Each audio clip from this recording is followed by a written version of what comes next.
ओम शांती. 15 मे 1972ची ही अव्यक्तवाणी. या अव्यक्तवाणीचे टायटल आहे श्रेष्ठ स्थिती बनवण्यासाठी 3 शब्द: निराकारी, अलंकारी आणि कल्याणकारी. बापदादा म्हणतात, पावला पावलावर पद्मासमान न्यारे आणि प्यारे बनून चालल्यानेच प्रत्येक पावलात पद्मांची कमाई होते. एका पावलात पदम म्हणजे किती खजान्याचे मालिक झाले. ब्राह्मण मुलं यावेळेस असे संपत्तिवान बनतात की पूर्ण कल्पही संपत्तिवान बनत नाही. अर्धा कल्प स्वतः विश्वाचे राज्य, अखंड राज्याचे, निर्विघ्न राज्याचे अधिकारी बनतात. आणि अर्धा कल्प भक्त लोक मुलांच्या स्थितीचे गुणगान करतात. त्या लोकांना कशाची कमी असली तर मुलांच्या चित्रांजवळच येतात, अल्पकालाची प्राप्ती करतात.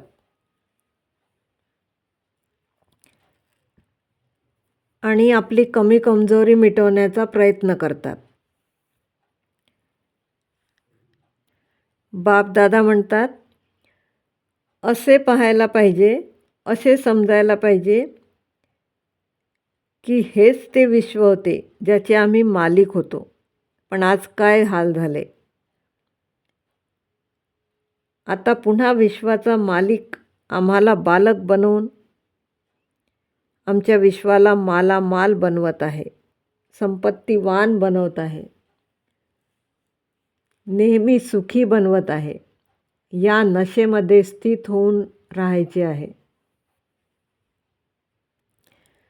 सगळ्या आत्म्यांसाठी बापदादांनी आम्हाला महादानी वरदानी बनवले आहे, निमित्त बनवले आहे.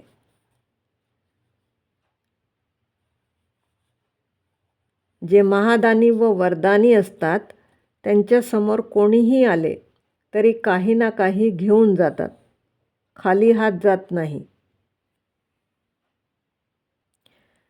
जसे असा विचार करता की स्थूल सोगात घेतल्याशिवाय कोणी गेले नाही पाहिजे, तसेच हे पण लक्ष ठेवायचे आहे की कमीत कमी सदा महादानी दृष्टिवृत्तीने काही ना काही घेऊन गेले पाहिजे. यासाठी 3 शब्द लक्षात ठेवायचे आहे: निराकारी, अलंकारी आणि कल्याणकारी. हे 3ही शब्द लक्षात राहिले तर आपली स्थिती श्रेष्ठ बनवता येते. मनसा कर्मना कोणतीही सेवा असो, 3ही स्थितीमध्ये आपली श्रेष्ठ स्थिती बनवता येते. ज्या वेळेस कर्म करतात त्यावेळेस चेक करायचे आहे, नेहमी अलंकारी मूर्त होऊन चालतो का. अलंकाराने अहंकार खत्म होते. म्हणून नेहमी पहा आपले स्वदर्शन चक्र चालत आहे का. जर स्वदर्शन चक्र चालत राहील तर अनेक प्रकारच्या मायाच्या विघ्नांना सामोरे जाता येईल. सगळ्या चक्रातून स्वदर्शन चक्रामुळे सुरक्षा होऊ शकते.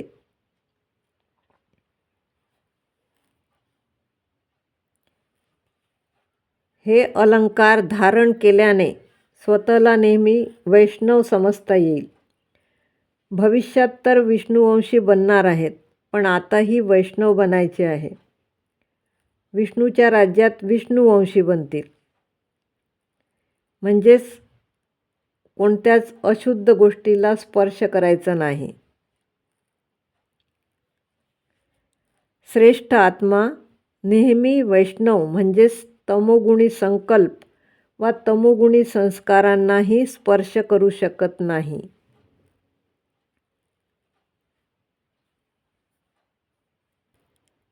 आपल्या कमजोरीमुळे जर तमोगुणी संस्काराला टच केले तर ज्ञानस्नान करायचे. अज्ञान काळात रोब असेल तर त्याच्यासमोर कोणी बोलत नाही, पण बाबा म्हणतात रोबला रुहानियतमध्ये परिवर्तन करायचे आहे.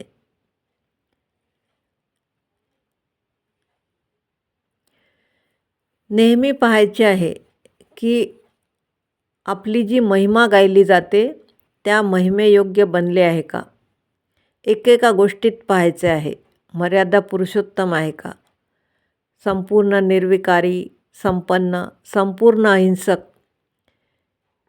ही पूर्ण महिमा प्रॅक्टिकलमध्ये आहे का. जर एखादी कमी असेल तर त्याला भरून महिमा योग्य बनायची आहे. नेहमीसाठी खरे वैष्णव बनायचे आहे. ओम शांती.